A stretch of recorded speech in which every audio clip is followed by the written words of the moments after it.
So we talk about Rishi Sunak, and now here's a question. Is he the sharpest dresser to grace the corridors of number 10? Well, fashion journalists reckon that our new Prime Minister may be a game changer, with tailoring so sharp it can cut through butter. It says here. Well, he sometimes is displaying expensive sartorial tastes, becoming a focal point in the leadership campaign over the summer. Liz Truss's allies, such as Nadine Dorries, you remember suggesting he was campaigning in a £4,000 outfit, or £3,500, 450 quid for the shoes. Let's get the views now of fashion writer and trend analyst Tony Glenville. Tony, thanks for joining us. Clearly, he was seen striding up Downing Street in that very sharp suit, although some say it looks it's been sort of shrunk in the wash a little bit. I think we have to remember that it's a very modern development to be so worried about what people are wearing in that sense, particularly in his role. But I think, you know, he's small build, he's got a slight frame, and he's having his suits made so they don't swamp him and they look fine.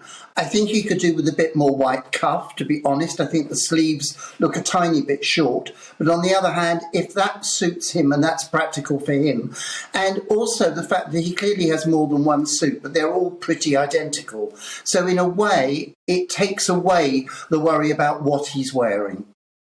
And how important is it that you look statesmanlike or that you are dressed rather sharply? Because clearly Boris Johnson was at the other end of the spectrum, but he still attracted the sort of support of many members of the public. Even perhaps it's had that sort of slightly cuddly image as well.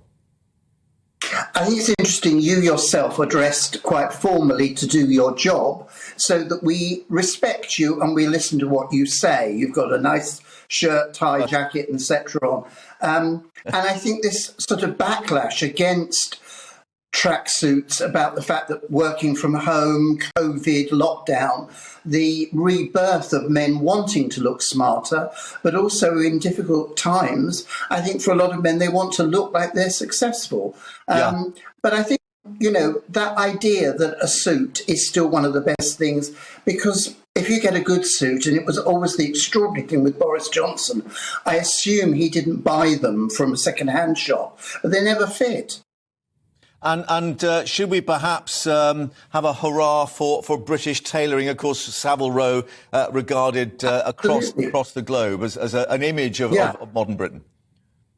You know, it's something we do extraordinarily well, and it's one of the most technical things in clothing, great tailoring, and the Brits are brilliant at it. People come in from all over the world to Savile Row and to the tailors in the vicinity and across London, and they have amazing, amazing clients who don't even think about going anywhere else in the world for their suits. They're straight to London. Unfortunately, Tony, as you were speaking there, we had a shot of Boris Johnson who'd just come across on his flight from his holiday with his shirt hanging out the back of the suit.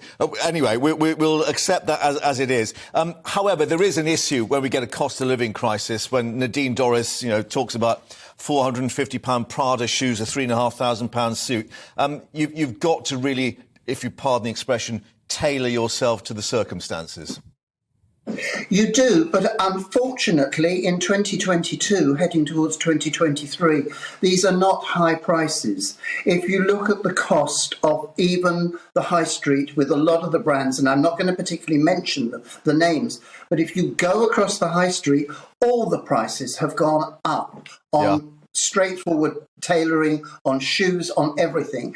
And £450 for a pair of designer quality shoes that will last and last and last, as opposed to a cheap pair that will have to be replaced in 18 months' time, is a very different way of looking at your clothes. His suits will outlast most people's cheap purchases. So, you know, in a way, he's investing in his clothes. Yeah. The trouble is you have to keep the waistline going at the same measurement. However, that's a different topic. Tony, for the moment, thank you very much indeed.